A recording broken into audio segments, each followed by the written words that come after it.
Hello, good morning. Today our guest is Professor Toby Huff. Hello, Toby. How are you doing? Fine, thank you. I am great, Toby. I've been following you for some time and I read your books explaining why science did not emerge in non-Western civilizations. Yes. And they're awesome. But Toby, before we begin our discussion, what is science? Haha. That's a big question. But it seems to me that in general, science is the pursuit of the unknown. It's an attempt to try and come up with propositions that describe the way the world works, and also to create an apparatus to test whether or not those propositions are true. All right. And Toby, did the classical world have science? I think if we could say yes, if we're talking about the Greeks, yes. Because there's an argument that the Greeks were on the path to discovering modern science, but somewhere along the road, they lost that vision. Well, that's true, but that's a long history. It depends where you want to say they lost the vision. It's true that when um, the Byzantines became the dominant force, they were not terribly interested in science. And so, if you go and look at what they were trying to do, or what they were doing, they were much more involved in spiritual and Christian and religious questions. And they did not actually pick up on Aristotle's teachings. So, yes, there was a lacuna there. There was a period of time when they were not really paying attention to what the early Greeks had achieved, and they didn't push it forward. And that's, I suppose, a puzzle, but it does seem to be a fact. And what is also interesting is that based on what we do know, Eastern Christians were particularly intelligent, so they had the opportunity to develop science, but they did not. These people weren't foolish. They had access to Aristotle and Plato. Well, yeah, there's a certain kind of inclination towards inquiry that's important to have, and it does seem to be the case that some groups, some communities, some larger societal units did not have as much curiosity in the natural world as did the earlier Greeks. That's true, and it's always true that some communities are more interested in these questions than others, and that remains to be true down to the present. And so it's just a question of which group you want to focus on at any particular moment. And what is also fascinating is that I was reading an economist, and the economist was writing about the Industrial Revolution, but he made reference to an ancient writer who said that the Greeks were at the time theoretical, whereas the Chinese, their technology, but the Greeks had a better understanding of the natural environment and natural laws and how these laws work. And I guess that in the long term, the West had the edge because of its theoretical assumptions. That's right. Yeah, I mean, I have thought about the question of if you look at the Greek corpus, it's natural books and all those things. It's books on medicine, on optics, and astronomy, mathematics, but also the more philosophical books having to do with logic and rhetoric, all those things. You don't find the equivalent of those in China. So yes, it's true that because of that great heritage from the Greeks, they did have an advantage that was simply not there in the other places of the world. Although, of course, the Arabs did translate it and did have it. So the Arabs had a huge advantage once they translated all that material. But as we know, they did not incorporate it the way the Europeans did when they later got the full corpus in their hands. Yes, the book I referred to earlier is titled The Forgotten Revolution, How Science Was Born in 300 BC and Why It Had to Be Reborn. It was written by Lucio Rosso. Yeah, I don't think I'm familiar with that book. Yeah, it's a popular book. I'm yet to read it.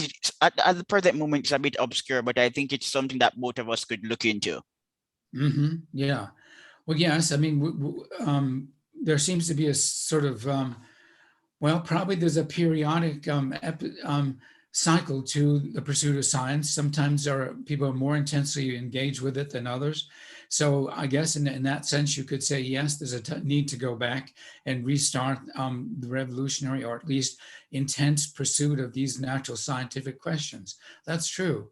And I guess, yeah, we still don't know exactly what did happen in certain periods of time with regard to the pursuit of science. I think if one really wanted to pursue that, one could, and the resources are available there. Yes, because and I think that although science has a theoretical aspect, it is also aided by practical application, because modern writers have been informing us that the Greeks were not overly entrepreneurial. There are some examples of Greek entrepreneurship and Greek innovation, but for the most part, Greek culture was more theoretical than practical and entrepreneurial. And as Joel Moker said, during the Industrial Revolution, useful knowledge contributed to growth. So there was a need to combine both practical application of knowledge and theoretical application. And at some point, the Greeks were not able to reconcile both. But in the Industrial Revolution, we both had useful knowledge and theoretical knowledge. Yes, of course. But yeah, between the Greeks and the modern industrial revolution, a huge lot of things happen. Yeah. And I would, of course, accentuate the creation of the whole Western legal structure that came into play or came into ascendance in the Middle Ages, but of course also built on the Roman legal system. So all of that is important for making it possible for there to be this fusion of um, industrial ideas or industrial development and scientific and other technological innovations. There has to be, shall we say, some kind of institutional apparatus, some set of social structures that give stability to those who are in the two realms and to bring them together. So this kind of activity can be pursued continuously, not episodically. And now we're going to discuss the meat of the matter. You wrote a book, The Rise of Early Modern Science in Islam, China, and the West. And I've read the book, I bought it physically, and I also have it in e-copy. So the book is in front of me. And in one of your chapters, you argue that in Islam, there was a problem that impeded science because Muslims often separated Islamic science from foreign science, and other scholars like Edward Grant also posit the same point. How did this affect the growth of science in Arabia? This dualism. Yeah, well, that's right. The Arab Muslims were very nervous about importing what they saw as foreign knowledge, sometimes called the ancient sciences, which were the Greek sciences that were interested especially in what we call natural philosophy. So yes, because their nervousness about that, because they thought it would corrode and um, disrupt Islamic thought and lead people astray, they tend to keep it at bay. So when they developed their institutions of higher learning, which is to say the madrasas, they kept the natural philosophy out, and they pursued only what they saw as the Islamic sciences, the study of the Quran, the Hadith, and a variety of related subjects, and so on, and of course Islamic law. So because they didn't want the natural sciences to be taught in the madrasas, that did lead to, it seems to be an impediment in the long run. All right. And I know, Toby, you're just waiting to talk about the role of institutionalization and how it fostered science, but we're getting there. But back to Islam. In your book, you refer to a philosopher of science and some of his assumptions. And then you said that in Christianity, there is the view that the world was made by an intelligent creator. It is a rational world, and God is the source of reason. And as such, he expects us to analyze the world using reason and logic. Was there a difference in Islam? That's right. Yeah, I mean, and that view that you just expressed is, of course, the view of Plato, and it was developed in the Timaeus, and that's why I put so much emphasis on it especially in the third edition of the book. Yes, the idea that the world is a rational creation that is coordinated, it has causes, and it's well connected and reasonable and intelligible. That's again a Greek philosophical idea. And the fact that the Arabs did not translate the Timaeus shows you that they were nervous about that point of view.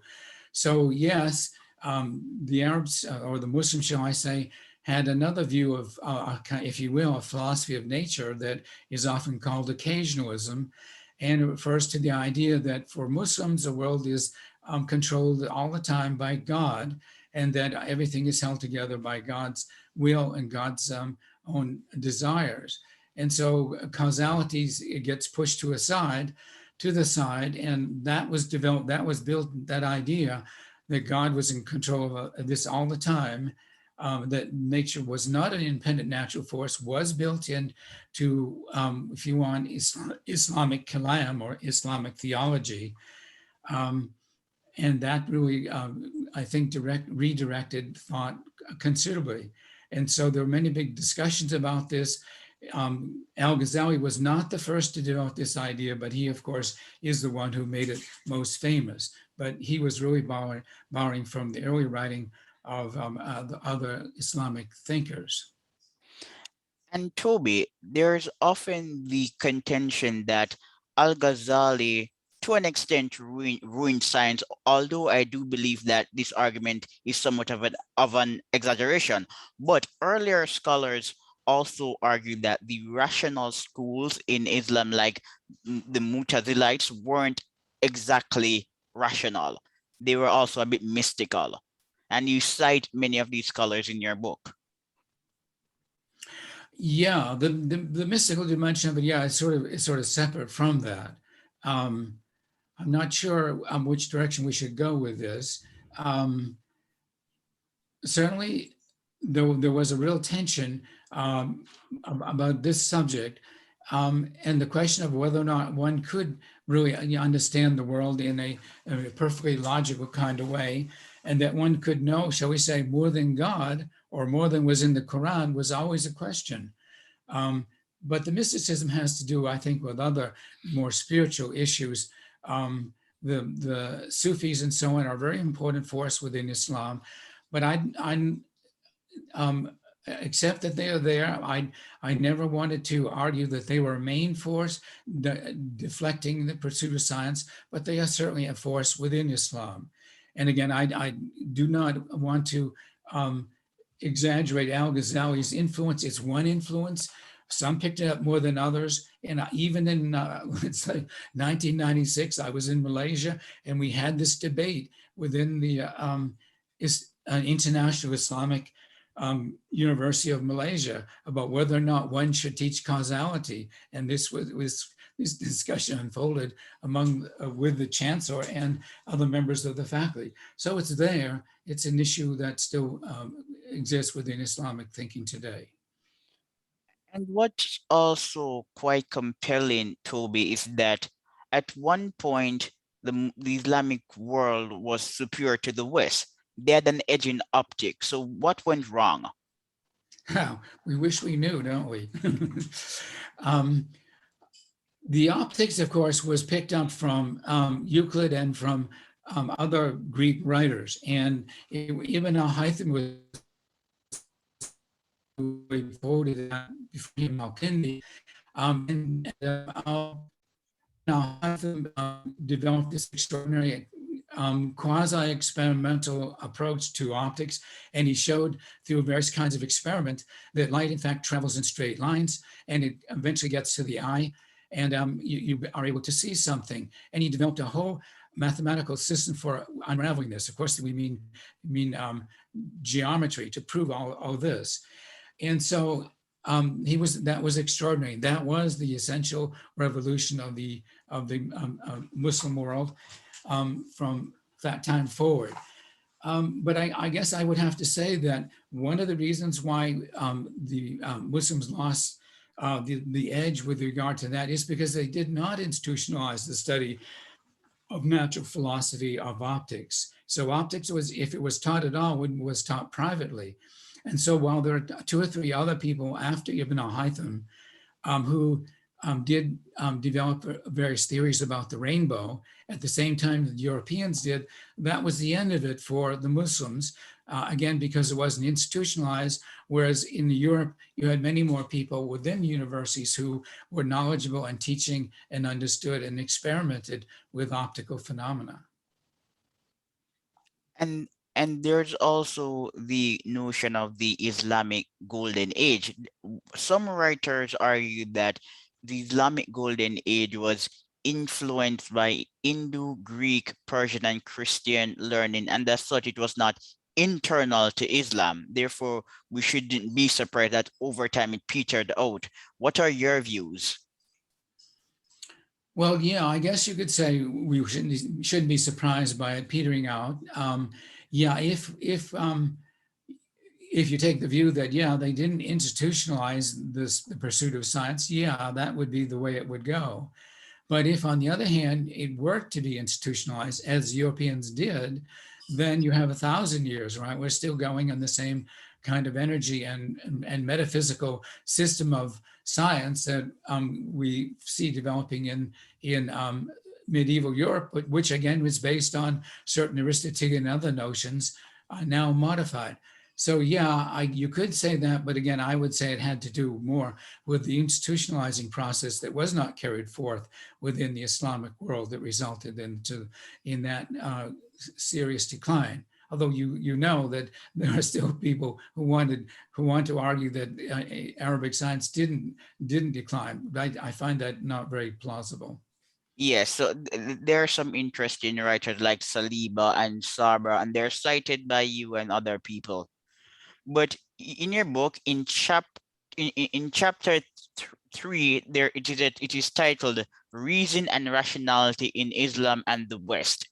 Tell us a little about this chapter, because Ah, I think it's crucial if we want to understand why science didn't explode in Islamic societies after the collapse of the Abbasid Caliphate.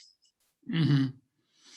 Well, yeah, it follows from what I said earlier. That notion that man is a reasonable, rational creature, and that nature is such a reasonable and rational entity. That again is totally Greek and totally Platonic, and that point of view again rejected within the Islamic world in a broad sense and not institutionalized, was taken up by the early medievals who knew and had translated various parts of the Timaeus. And so if you read any of that stuff from the Middle Ages and 12th and 13th centuries, you see it's all over the place where they're talking about the reasonableness of nature, the rationality of nature, and the rationality of man, and that men can know nature, can know the mysteries of nature, can find out how it works. And we have now, of course, with the so-called new Aristotle, the natural books being brought to Europe, we have the new instruments to carry this forward. And of course, that is reinforced by the Christian notion that God and man are very much alike, that there is within man a divine spark that enables him to reason and to be rational. So Christians picked up on that and they accepted the view, but they didn't, I would say, expand it quite as much as Plato had in the Timaeus. But later writers within Christianity, 12th and 13th centuries, did work it out more. And you have people like Peter Abelard and so on, who says, okay, man Yes. is a very rational creature. We have the capacity to figure things out. Now, if you look at the writings and teachings of the church fathers, there are contradictions in there. So what should we do about that? And so he said, well, some church fathers say this, some church fathers say that, but we can use reason analysis to find out which is true. So that's a very powerful argument that was developed within the Christian church By and carried Peter forward. Abelard? But you wouldn't have Peter Abelard, yes. Yeah. And Aquinas too follows on that, but he's working out the answers. He's not saying that there were contradictions the way Peter Abelard did. And then how can we forget William of Conches? Yes, exactly. Yeah, he knew all of this. He was very much committed to this rationalist point of view, and he believed that it really was the Christian point of view, and that one could use reason and rationality to decide whether the verses of the Bible were true or just to be taken as mythological, symbolic kinds of notions. And I would like to quote an excerpt from a scholar, and you refer to this scholar in your book. His name is Ignaz Gold's Ayer. No, he was Hungarian, and he writes, the essay is titled "The Attitude of Orthodox Islam Toward the Ancient Sciences," that it was not only Asharite but Mutazilite circles that produced numerous polemical treatises against Aristotelian philosophy in general and against logic in particular. And I'm rehashing this point again because the Mutazilite circles are often portrayed as the pro-science sect in Islam, but the truth is that they only supported rational inquiry to an extent. Yeah, that's true. Yeah, there's always a difficulty in trying to understand Islamic thought with regard to these questions. Yeah, they did not take reason to be superior to, shall we say, scripture the way that Europeans did, as in your example of William of Conches. If you go forward, jump forward to the 12th century, 13th century, well, to Ibn al-Rushd, and he wrote this famous treatise, generally translated as the Decisive Treatise, in which he is really attacking Al-Ghazali and refuting his rejection of causality. While it is true that the Ibn Rushd did write such a book, and he does seem to be very rational about it all, there are limits within his worldview too about who should have access to the sacred scriptures and who should debate these things. And he didn't think that people in general should be subjected to the kinds of discourses, the rebuttals, the dialectical kind of thing that goes on with that kind of thinking. So yes, he was a rationalist, but he was not the rationalist that we could see of Thomas Aquinas and later Europeans, even though it's true that St. Thomas did borrow from, was inspired by Ibn, by Ibn Ibn Rushd. Rushd. Yes. So it's a very complicated translation effort that one has to go through to really understand where the Muslim thinkers stop and where European thinkers want to go forward. And Toby, we often don't say it enough, but even during antiquity, Christians demystified nature. Nature was seen as an entity governed by natural laws. Nature did not possess an inherent essence, allowing it to function on its own accord. Well, the Greek view was that nature is autonomous and it does have its own laws of nature. And that's why many of the Muslims reacted against it. You remember Al-Afghani had this very strong attack on what he called the naturists or the naturalists, who really gave too much power to nature. And so he attacked them because they thought that this was granting too much power to nature.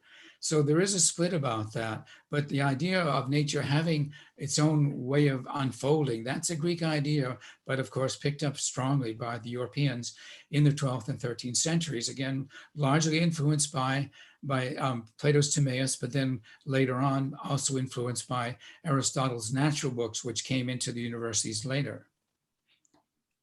And the medieval scholars, they were so easily drawn to foreign knowledge when they were introduced to Aristotle and Islamic teachers. This transformed society. And this is unusual because it is not the norm for one culture to be so influenced by a foreign culture. Well, that's true. Europeans were eager to take in all of this material, and they did, and they translated and they taught it. Yeah, it is extraordinary. Whereas the Muslims were very nervous about that, and they weren't teaching the natural books of Aristotle. What the Muslims largely taught was what they called hikmah, which is really a form of wisdom, which is fine, but it's really not the natural sciences. So they were not teaching the natural books of Aristotle the way in which the Europeans were from the beginning once they began to translate them. And now, Toby, I will allow you to talk about the institutionalization of science and why failing to institutionalize science impeded progress in Islamic societies. Yes. Well, it seems to me that people have sort of got the gist of it in an important sense, but nevertheless, people sort of miss the fact that the structure of Islamic society was really based on Islamic law, and Islamic law simply didn't have the various conceptual notions that the Europeans did develop, building on Roman law and then developing canon law. So as I point out, I guess I pointed out in all those books and in other places, the Europeans began to develop um, canon law and then various forms of civil law, um, during the 12th and 13th centuries. And as they did so, they came up with a wholly new way of thinking about society. And they created all of these new, I call them legally autonomous entities. And among those, we have cities and towns. You get universities, which are, of course, enormously important, charitable organizations, professional associations of doctors and lawyers, um, and even other entities that could write their own rules and regulations. They were seen to be legally autonomous, and as long as their laws didn't conflict with canon law, they were fine. So now you have these legally autonomous entities who are able to do their own thing. You have doctors and lawyers who could do their thing, and they could create their own laws to regulate medical practice or legal practice. And then you have universities that could establish their own rules and regulations and import the Greek sciences, which they did. And then you have cities and towns, which again are legally autonomous entities that created their own rules and regulations, their own laws. And cities could, in fact, create their own currency, which again, you could not do in China or in the Islamic world or elsewhere. So this legal autonomy that came about through this legal transformation of Europe is just unlike anything else in any other part of the world, whether you look at China or India or the Islamic world. So that, it seems to me, is really something really critical. And as I've worked on the reasons for the stalling of Islamic science in the Islamic world, it seemed to me more and more important to emphasize this radical transformation of the whole legal structure, because law is the most, shall we say, vigorous and perturbable institutional arrangement you can imagine. It's fine if 2 or 3 people say, okay, we're going to follow these rules, whether it be in your community or somewhere else. It's another thing when it's built into the legal structure, which is then, shall we say, justiciable. And so if you do something that I don't like, but it has been established through legal process, then I can sue you or otherwise bring you to account. But if it's just sort of customary, well, that's a much more difficult thing. You've got to influence your friends and your uncles and other people to get on your side. That's different from a legal system in which you have a whole formal apparatus where you have to present evidence of a certain sort. You have to have witnesses. You have a defense attorney. You have a prosecuting attorney. You have a trained judge, not just a random person. And then you have a whole apparatus for keeping track of all this information. And furthermore, institutions in Western societies were autonomous and independent from the state and religion. This was not the case in Islam. Because Western scholars had freedom to produce work that was contrary to both religion and the state. Mm-hmm. That's right. They did have freedom. And what a number of people have picked up on the fact that I had stressed earlier, the importance of the development of the corporation in Western law, which was not, of course, part of and did not develop in Islamic law. That's fine. But what I was just talking about are all the different manifestations of this corporatism of this legal autonomy. And people have often forgotten that. And so they've missed out on the fact that, yes, there are a whole bunch of spheres of autonomy, not just the universities, but also you have, the actors in cities and towns who could do their thing. You have the freedom of doctors and lawyers to do what they wanted to do. And then eventually you get the freedom of the press, right, to write what you want, to say what you want, and even various kinds of public forums, such as parliaments, where you can debate these issues and bring them forward for officials to consider. And Toby, on page 220 of your book, The Rise of Early Modern Science, Islam, China, and the West, there is a subheading, The Failure to Develop Universalism, and this is discussed in relation to Islamic societies. Please explain what you mean. Uh-huh. It's been a while since I visited that discussion. Yeah, within sociology, there's often this discussion of universalism versus particularism, and whether or not we can approach people from a universalistic point of view, and give them equal recognition in law and in culture, or where you're going to treat them always as either a Muslim or a non-Muslim, a Chinese or a non-Chinese. And so in the West, we tended to create a legal structure that tried to interpret everyone as an equal participant within the legal structure and within government, so that you have people who are acting as political actors, and they can do that in opposition if they wish, but it's legal to do that, and you have a legal right to do that. So this is also connected to the various ideas of rights, of human rights, that everybody has certain kinds of human rights, rights to the courts to be sued and to sue, and a whole variety of these notions, which are really built into Western law from the very beginning. And then this train of thought leads to particularism, and there's another subheading titled The Persistence of Particularism in Institutions of Higher Learning. Toby, you argued that in Islamic societies, there were patrons and students, and these departments were not autonomous. Students were attached to teachers, and they consumed knowledge that was particularistic. In other words, there were sciences, but not necessarily science under a grand scheme. Mm-hmm. Yeah. So yeah, that seems to be right. The various scholars within the madrasas taught their own thing. There was no examination of scholars, let's say students, at the end of their studies. There was no general examination of them. There was only the testing of them by particular scholars who would ask them to read and to recite various pieces of the Quran or other writings. They could have, some of them could be secular, but they were again tied to what that particular scholar said and his way of proceeding. So in that sense, you don't get there's no faculty within the madrasas as there is the faculty within universities. And so each faculty member, each scholar, I should say, each scholar within the madrasa was on his own toot, so to say. It was his point of view, and there was no attempt to create an overarching point of view.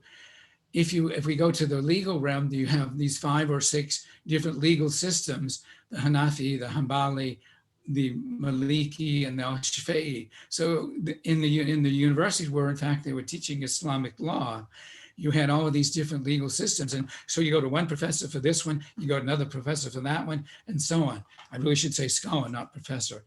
So that's what I mean. I guess it's the particular law school that you belong to, not an overarching legal system. And so that persisted practically to the 20th century. And only when at various points in time, various Middle Eastern regimes tried to incorporate Western law did they go in a more universalistic direction. On the other hand, within Europe, the assumption was that the law applies to everybody across whatever denomination they might be, whether you're Jewish or Christian or Muslim, the canon law or the civil law applies to you equally. And so that's a form of universalism that I think we should think about. And Toby, please remind us, the university is a Western invention. In the ancient world, there were institutions of higher learning, but they were not autonomous bodies. That's right. Yeah, and again, the whole notion of universalism is the notion of an independent entity. Universitas means corporation or a whole body of people. So without that notion of some legally autonomous entity, it's hard to see how you could get universities in some other parts of the world. Because this is again a legal construct, and it implies that people within that construct have an equality, and part of the equality is the right to speak out and to say what they think. In other parts of the world, you have various kinds of scholars, but again, it usually amounted to swearing allegiance to that particular scholar, and you did what he told you to do. You would study with him for years, and you pledged to him your commitment, and so you'd read what he wrote, and then you would memorize it, and when you could give it back by memory, and you could recite it back flawlessly, then you could get an ijazah, a permission to transmit that particular document. So those schools, whatever they may have been in other parts of the world, were really totally particularistic. They were based on the teaching of that particular scholar, not a universal notion of learning or understanding. And Toby, although we have been animating the conversation with the concept of natural causality and though it affected the growth of science, I have to belabor the point because the Muslim world did not truly embrace natural causality until the 19th century. I think that's true. Yes, yes. And from that, you want to say what? No, I'm just making the point that for science to emerge, we must view nature as an independent entity governed by natural laws, and the causes occur in the real world and we are able to understand them. And for a long time, even until the 19th century, Muslims were not particularly quick to embrace this idea of natural causality or natural laws. Yeah, that's right. Yeah, And I don't think people fully appreciate this point. yeah, well, yeah, I had made that one of the three things that one had to have if modern science were to go forward. That yeah, the world has to be seen as a causally connected entity, and secondly, we have to have the view that man himself, human beings, must be conceived to have the intellectual capacity to understand the world. And whereas Muslims would often say only God knows. So that was a different point of view. And then a third point that I made was a more sociological point: is it must be permissible within any particular society for people to hold such views and to express their views publicly and in person if they wish. And so those three things sort of have to be there if we are to have modern science. So you could trace, and this is what I was sort of doing without knowing it, I guess, over the centuries, the development and the gradual acceptance of such points of view, or the emergence of the architecture, the philosophical architecture of such views in Europe, but which, as you say, did not develop in the Islamic world, or for that matter, you could say did not emerge in China. Of course, you always have people that were contrarians and might have subscribed a little bit more to causality. They might, for example, Ibn al-Haytham, I don't think he would challenge the causal view, but I don't know. But certainly by what he did, you certainly believe that he understood the nature of causality in optics, let's say, and in some other spheres. And now, Toby, we turn to another subheading: elitism versus communalism. And to refresh your memory, I read this snippet. A practical result of the distrust of the masses, even the literate masses, was the complete rejection of the printing press after it arrived in Europe in the 15th century. Here we see a direct assault on the Mertonian norm of communalism, in the sense that in the Islamic world, science was not seen as the natural purview of even ordinary people. Yeah, that's right.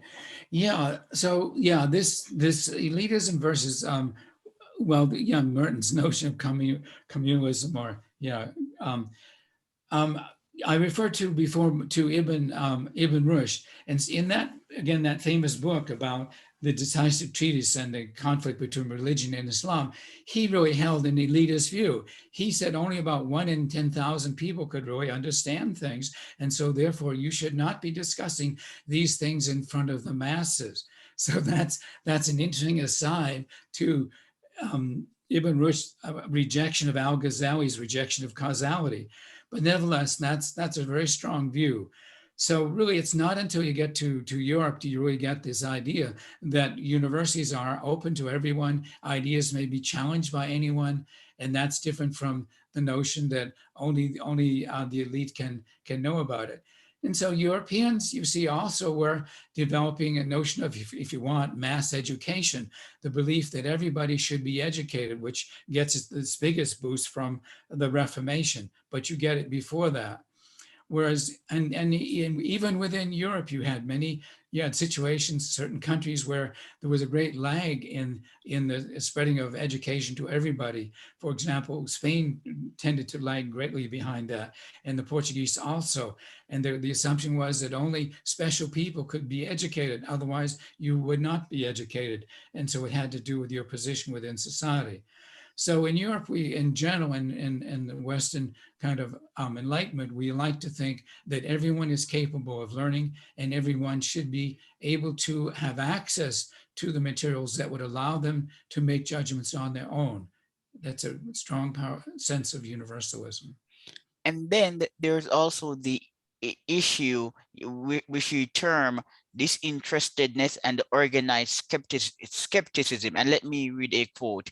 And it was in the context of exploring, criticizing, reformulating, and sometimes completely rejecting this traditional cosmology, from the science of the heavens down to the laws of terrestrial motion, that the medievals displayed boldness. And I can attest to this claim, because the medieval scholars at one point were even assaulting earlier notions of Christianity and Christian science. When medievalists were introduced to non-Western science, the effects really percolated throughout society. Yes, I think I lost the drift of that. It's certainly true that the medieval Europeans were extremely bold, and again, if you read that literature, you'll see that they were questioning all kinds of things. And this whole notion, they built it into actually the curriculum, the notion of quid libet, which means ask what you want. And there were sessions where you could ask whatever you wanted. And so that was built into the structure of the universities. So yes, the medieval Europeans asked all kinds of questions. And in the sequel book to the Rise of Early Modern Science, I pointed out that a number of advances in science, pneumatics and others, and even electricity or magnetism came from ideas of the 12th and 13th century Europeans, picked up several hundred years later by various European scholars. So yes, they were ahead of their time in many ways, but they simply didn't have, shall we say, the technological sophistication, for example, to make a sealed device that could hold air and you could do various kinds of tests. So yes, they were able to question almost everything, including the veracity of certain phrases in the Bible. And even today, we're yet to see the same phenomenon occurring in the non-Western world, especially in Islam. China is a bit different. But so far, you have done a rather adept job at explaining why science failed to emerge in Islam. Now we're going to talk about China.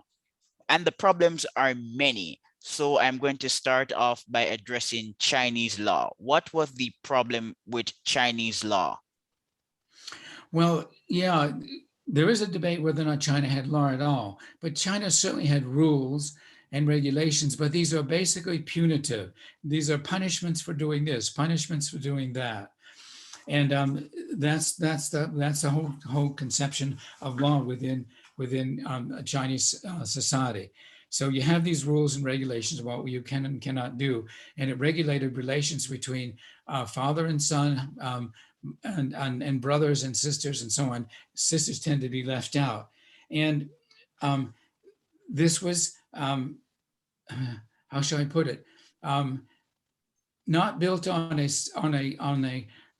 system of adjudication that we would see as all fair. I Oh, mentioned in the case Toby, of, hold on for a minute. I think this is quite relevant. Let me read a snippet from your book. In a study of the mixed port of Shanghai during its existence from 1911 until 1927, Thomas Stevens concluded that there is no Chinese system of law based on predetermined, universal, and transcendent rules to be applied by an impartial and independent judiciary. that's right, exactly, yeah.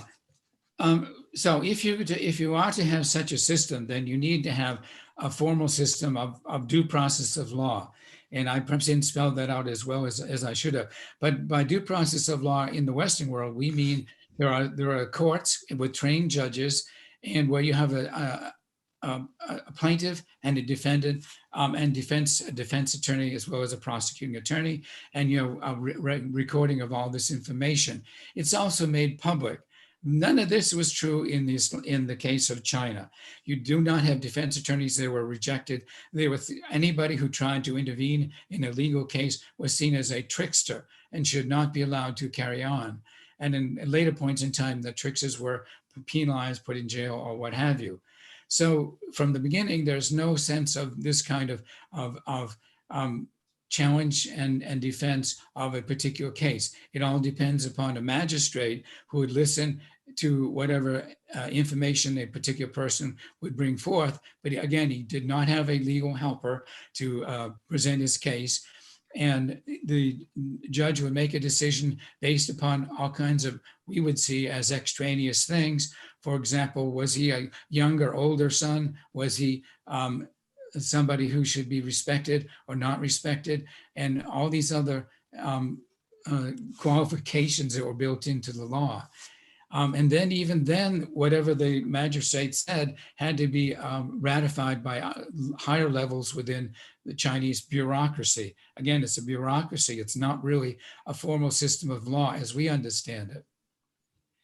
And Toby, China is often praised for the quality of its pre-industrial education system, but as you submit in your book, in pre-modern China, elites were more likely to study at fancy schools, and at these institutions, they often recited the classics.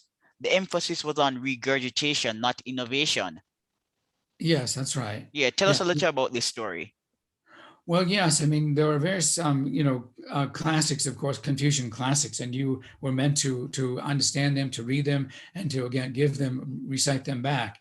And then they had various tests where you had to write Chinese verses in a certain kind of rhyme format, and that was a test that you had to go through. So yes, that's the way it was understood. You were to give back, to regurgitate what you had learned from the masters and so on. You were not meant to write original essays of any sort.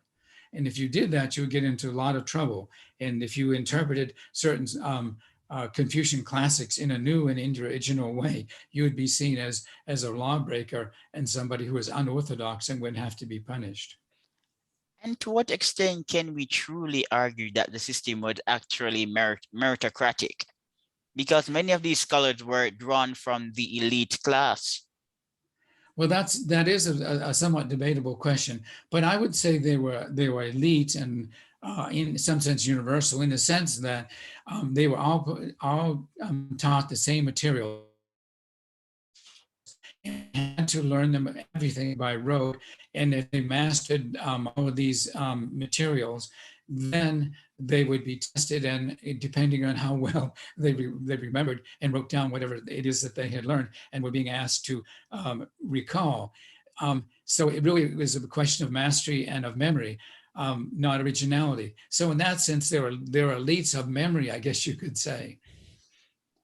And Toby, in your book, you also argue that the metaphysical assumptions in pre-industrial China were incompatible with science. So for example, the concept of yin and yang versus the concept of natural law. Mm-hmm. What was how did the Chinese really perceive natural law? Was there even a notion of natural law in terms of science? No, there wasn't a sense of natural law within China. That was a debate that Derek Bode and Needham had. But no, the yang and the yin and various notions of energy, of qi flowing through certain kinds of cycles was what they thought.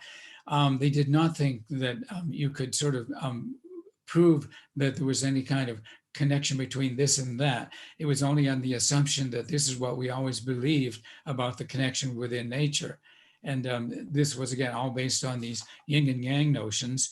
And a tremendous number of other notions built within nature about how things acted in a sort of in the essence, but not in the sense of natural laws. Yes, and there's also the issue of the extent to which it can be said that China had a theoretical culture. Many scholars argue that the Chinese had technology but not science. It was a bit difficult for them to truly think about thinking, as we would say in the West. Yeah, there have been people who have argued that, and I think there's some truth to that. They did not, for example, develop theology, and some scholars, Du Wei-ming, for example, Repeat, which scholar repeat his name, please? Du Wei-ming.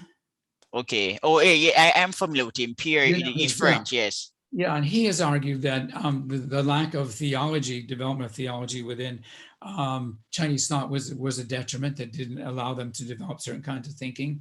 And you have other people who will say similar kinds of things. They did not develop dialectic, that you have a thesis, antithesis, and that kind of thing.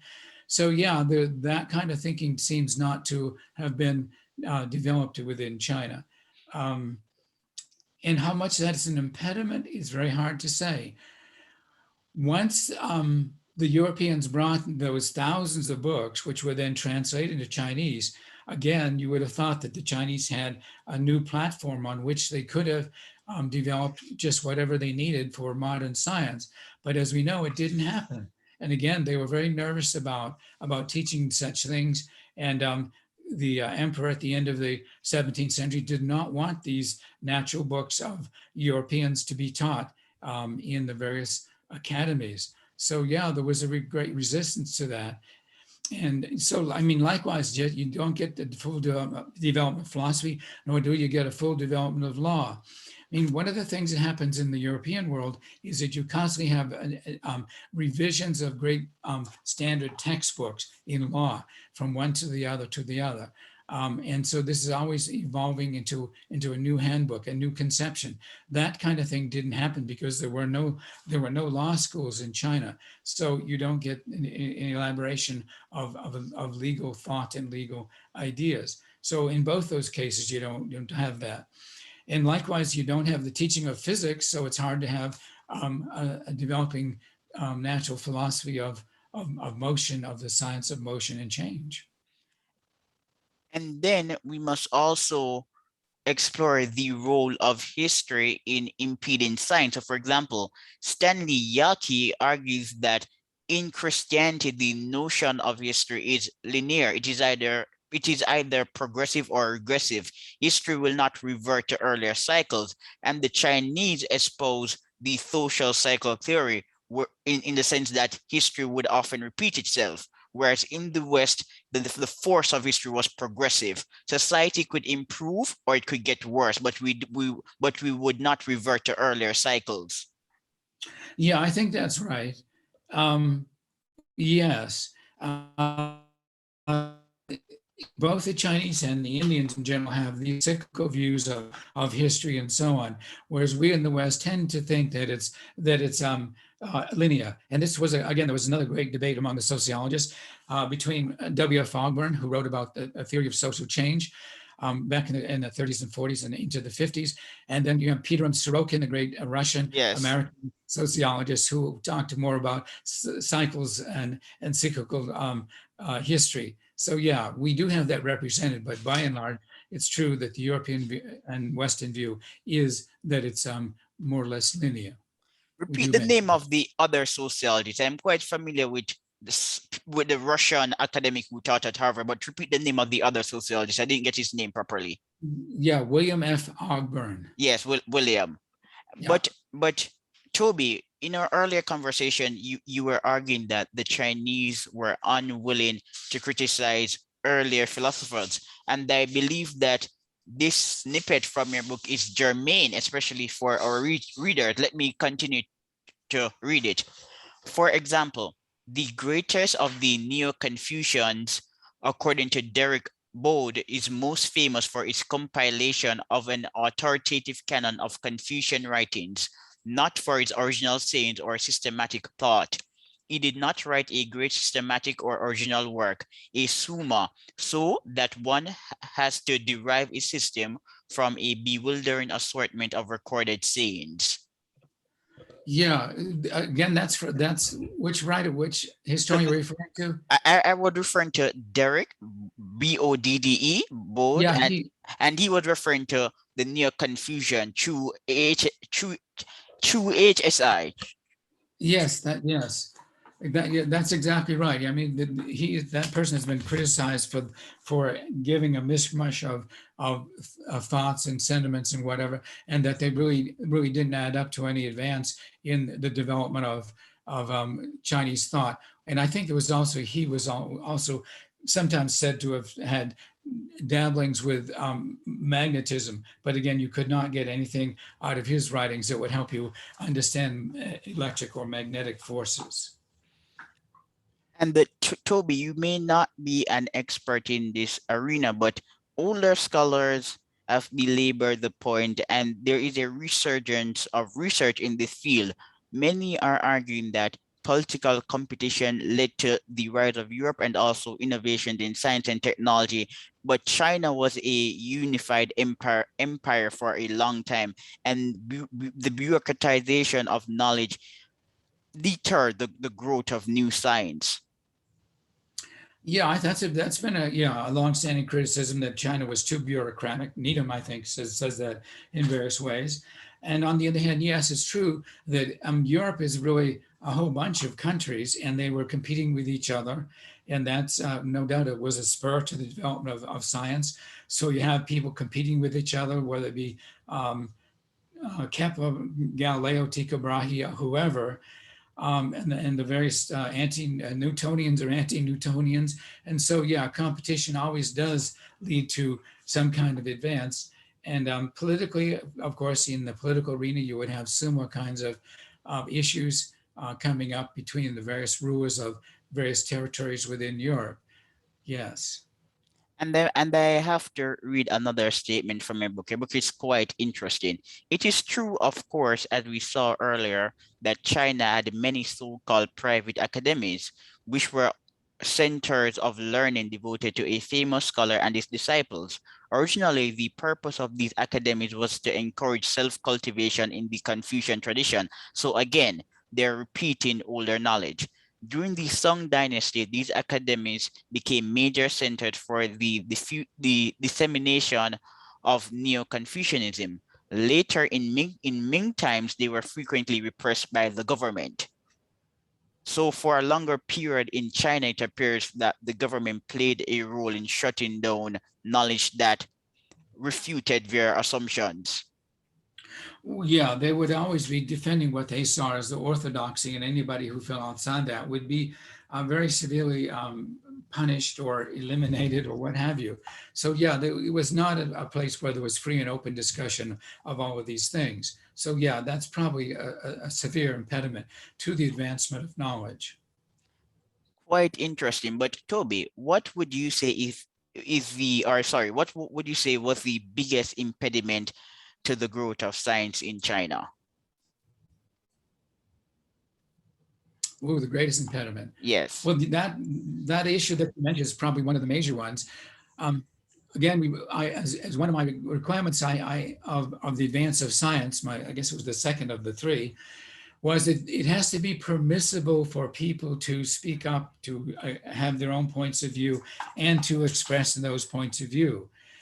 The first was, of course, you have to simply grant the assumption that we are capable, individually or collectively, of understanding the natural forces, whatever they might be. And therefore, we can also criticize other people, have other views about those things, but it has to be permissible for people to publicly express their views, positive or negative, about whatever it is. And if that ability to speak out publicly is not there, then yes, that's going to shut down modern science or any other.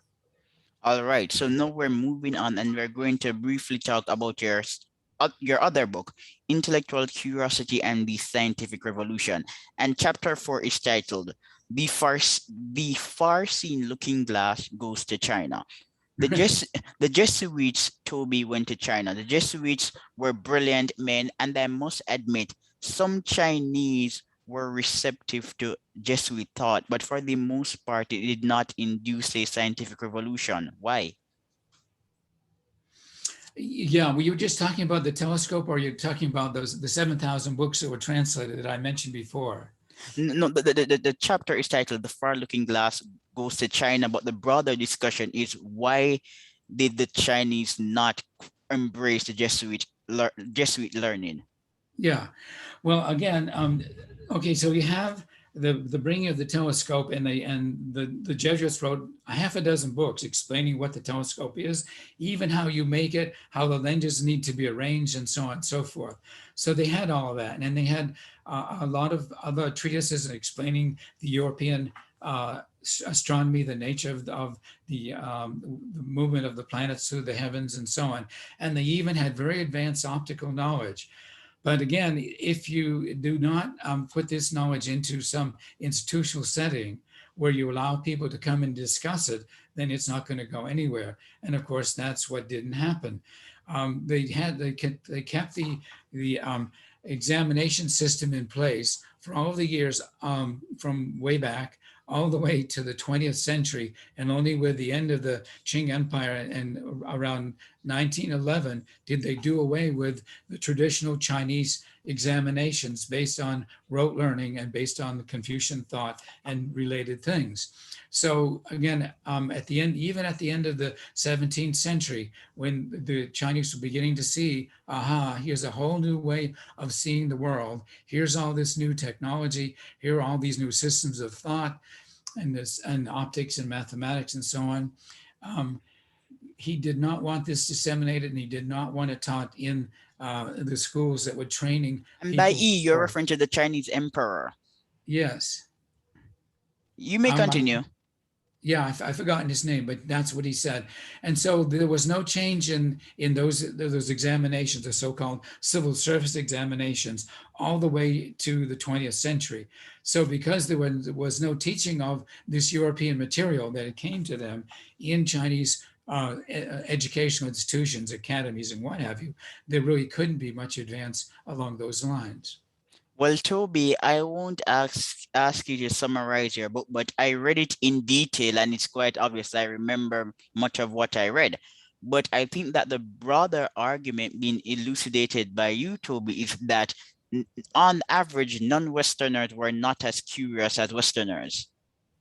And this is not a controversial point. To some, it may be controversial, and you're not in the field of genetics, so I'm not going to mention genetics, but according to research, Westerners are actually higher in openness than East Asians. Well, that may be true, and those people who have argued that seem to have some reasonable basis for saying it.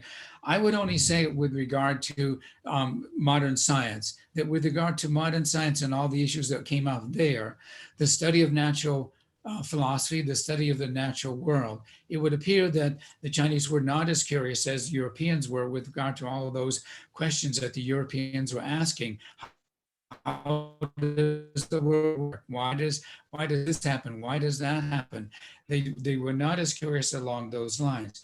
If you go into some other fields, I think one could grant that yes, they were curious in other spheres, but not with regard to those that we think are really critical in the natural sciences.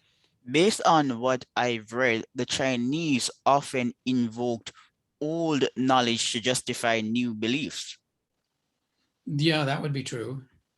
And in a sense, Muslims were not particularly different because in your book you argue that despite having the historical edge in astronomy, when astronomy was experiencing revolutions, again, the Muslims, like the Chinese, were not as receptive. That's true. That's true. And yeah, uh, they did not. Yeah. Those who have looked at, for example, the transmission of the modern astronomy to the Muslim world, for example, in Turkey, point out that they were interested in certain tables that were in certain European books because they could use them for timekeeping, not for doing new scientific observations of the movements of the planets. So yeah, that's true in general. They did not translate Kepler and Galileo and Copernicus until much, much later. And I don't know exactly the dates when they were translated. I think there's still some work to be done with regard to that. But they were not greatly curious about translating these books and to seeing for themselves what is it that Copernicus says, what did Kepler say, what did Galileo say, and so on. And in your book, you also mentioned the story of Galileo. Galileo was a controversial and brilliant scientist who had a problem with the church, and this problem was political. The church wanted Galileo to furnish cogent evidence to support his assertions, and Galileo was not able to do it in a timely manner, and this resulted in a conflict. But the popular argument is that the church wanted to block the knowledge being promoted by Galileo, but this is not so, and you explain the matter in your book quite well. Um, yeah, that's a big hornet's nest of questions, but certainly, as a sociologist, I take a somewhat more, I guess you could say, holistic or collectivist view. In general, the Europeans, Galileo and all of his friends, were interested in pursuing science. And so they did. And Galileo wrote what he wrote, and it was controversial for certain church fathers. But on the other hand, when it came to the actual observations of Galileo, let's say the phases of Venus, the planets of Jupiter, and the satellites of the rings of Saturn, the Jesuits did have their telescopes. They did look and see, and they said, yes, Galileo is right. That happened. Now, with regard to what all that means for philosophy, and if you want, for metaphysics of the philosophy of nature, that understandably is a more questionable enterprise. But Galileo, of course, unabashedly said, yes, this overthrows the Ptolemaic point of view. The church fathers were not so convinced, but nevertheless, with regard to all of his experimental stuff, the Jesuit said, yes, he's indeed right. And he gave a famous talk in Rome, and they cheered him on and said he did a marvelous thing. So yeah, there were some within the church who did not want to share Galileo's skepticism about the old astronomy, but nevertheless, the general movement was toward embracing it. Yes, and for the most part, yes, Galileo was placed under house arrest, but he was actually quite comfortable. Well, yeah, he's not tortured or any silly thing like that. No, he was just confined to his house in Eritrea, I think, Arsetia. And Toby, in your books, you also note that in China, when new technologies were introduced, they often functioned like a toy. So, for example, the clock for a long time was held by the elite to exert control over society and was seen as an object of pleasure, humor. And you also argue in your earlier book, The Rise of Early Modern Science, that the Chinese had scholars to study many weird aspects of society, like astrology and issues that the typical scientist would not be interested in. Well, yes, that's true, but there are always people looking into weird things. I mean, we know all kinds of funny examples Yeah, yeah, they were obsessed with with the rights London and Academy. Yes, you were saying that the Chinese scholars at one point were obsessed with ritual rites and issues that the average person in the 21st century would not explore. Yeah. But there are also things that the Royal Society of London would explore too that would seem to us really bizarre. So there are always people doing Yeah. such exceptional things. So the Chinese had their own interests for sure, but they were not, as we had said before, not primarily interested in natural philosophy and what we think of as natural science. But Toby, so we're wrapping up, and this is my question. What is the great takeaway or conclusion from your books? One conclusion, I would have to say I'm really baffled as to what that would be. Um, I would like to think that if you look at both the books, you will see that, in fact, I talked a great deal about the importance of the legal structure for the development not only of science, but it would carry over to the development of within economy. And historical economists have also picked up on that. But I think there's a great deal more to be spelled out with regard to that. That yes, European law was indeed greatly different from what you have in the Islamic world or China. And that looking at those differences are really important, and that'll tell you why the West developed as it did. But I don't think we've really grasped the real impact of those legal uniquenesses of Western law.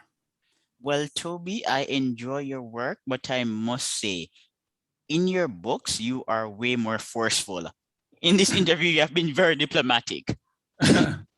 Well, thank you. But yeah, I'm 25 or more years past those books, so they're not as fresh in my mind as when I was writing them. But yes, Yeah. that's true. Yeah, but in your book and even some of your more recent academic articles, you're such a heavy force, like a serious force. But in the interview, you're more subdued and calm. Like I was expecting a lot of aggression. Well, such is the nature of writing and of interviews. Yes, and then again, in this era of political correctness, you have to be very wise. Indeed. Yeah, so maybe had we been more open to new ideas, you would have been a forceful character like the man presented in your books. Well, yeah. Also, it's a lot to try and have in your mind at once. Again, I've been thinking about other things, so not knowing where you're going to begin, I was hard to say. Yeah, Well, what's he because going to be interested in? because this topic for you is like over 20 years. It's a bit old. Hmm. Yeah, but Toby, are you working with younger scholars who are interested in this type of research? Not really. I don't know of any younger scholars who are interested in this today. The most recent book that I see is the most interesting criticism and discussion of all of this. Um, Currently, is the book by Ahmed Kuru. What is it called? Islam, Authoritarianism, and Underdevelopment. Do you know the book? Let me see. Oh, okay, I'll check him out. Repeat the name of the book again. Islam, Authoritarianism, and Underdevelopment. Okay, but before I go to it, I must say that I am quite worried with the present trajectory of academics, and let me tell you why. When David Landes and Douglas North and Carlos Cipolla were doing research, they did not have access to sufficient data. Today, we have access to refined data, but scholars are afraid. Well, I think you're right. That's indeed true. I'm somewhere in the middle on that with regard to, I guess, what we call political correctness. But it's certainly true, and it is baffling. And as I've thought about it from the perspective of being a bit distant from it, I do think that things will swing back eventually toward being more, if you want, more empirical and more realistic. But Yes. at the moment, the United States is going through, and the world, but especially the United States is going through such an ethnic and demographic upheaval. It's very difficult for people to digest it all, and I think that's really behind it. And yeah, it's a challenge on all levels, and so taking it all in is just really overwhelming, I think. Yeah, like if Derek Bard was how do you pronounce his name? I keep mispronouncing it. Derek Bode. Yeah, if Derek Bode were alive today, obviously you would have been written some really fascinating books. Yeah, but unfortunately, we Yeah, can't yeah. get young people interested enough in these topics to stimulate the appropriate research.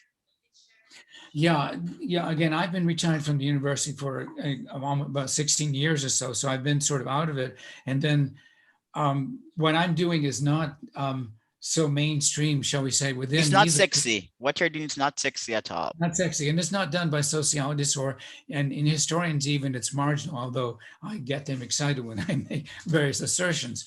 But yeah, so there isn't. Yeah, I'm not sure where this would take place anymore. Yeah, but it was a pleasure to speak to you, but unfortunately, I have to say bye. But we do exchange emails, so you'll hear from me again. Okay, very nice to All hear right. from you and All have right, this then bye. discussion. Yeah. Bye.